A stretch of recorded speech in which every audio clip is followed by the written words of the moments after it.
السلام علیکم ورحمۃ اللہ وبرکاتہ۔ حضرات ناظرین، میں امید کرتا ہوں کہ آپ حضرات خیریت و عافیت کے ساتھ ہوں گے۔ ساتھیو، آج ہم بتانے والے ہیں کہ اس زمین پر سب سے پہلے کس انسان کی پیدائش ہوئی ہے اور سب سے پہلے کس کی موت ہوئی ہے۔ اس لیے آپ حضرات اس ویڈیو کا آخر تک ضرور دیکھیں۔ حضرت آدم علیہ السلام اور حضرت حوا علیہ السلام کی پیدائش زمین پر نہیں ہوئی ہے بلکہ آسمان پر ہوئی ہے۔ پھر جب دونوں آسمان سے زمین پر اتارے گئے تو حضرت حوا علیہ السلام کے جڑواں بچے پیدا ہوئے، اور سب سے پہلے حابل پیدا ہوئے اور اس کے ساتھ اس کی بہن پیدا ہوئی۔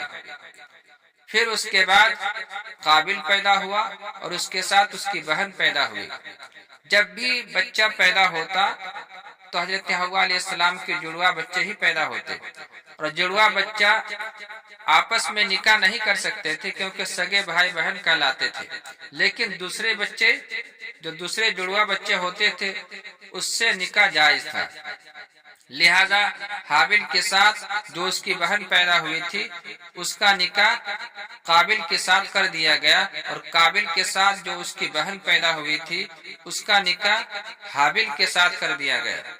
لیکن قابل کی بہن زیادہ خوبصورت تھی حابل کی بہن سے، اس لیے قابل کی بہن کے ساتھ جب حابل کا نکاح ہو گیا تو قابل حابل سے جلنے لگا اور حسد کرنے لگا، اور اس حسد کی وجہ سے قابل نے پتھر مار کر حابل کو ہلاک کر دیا اور اس کا مرڈر کر دیا۔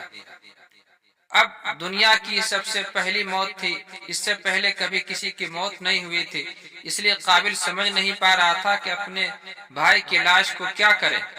وہ لاش کو اٹھائے لیے پھرتا تھا۔ اللہ تبارک و تعالیٰ نے 2 کووں کو بھیجا، اور ایک کوے نے دوسرے کوے کو مار دیا، اور کوے نے مٹی کو کھود کھود کر ایک گڑھا بنایا، اس میں کوے کو چھپا دیا، دفن کر دیا۔ قابل کو بات سمجھ میں آ گئی کہ اپنے بھائی کی لاش کو کس طرح سے زمین پر دفن کرنا ہے۔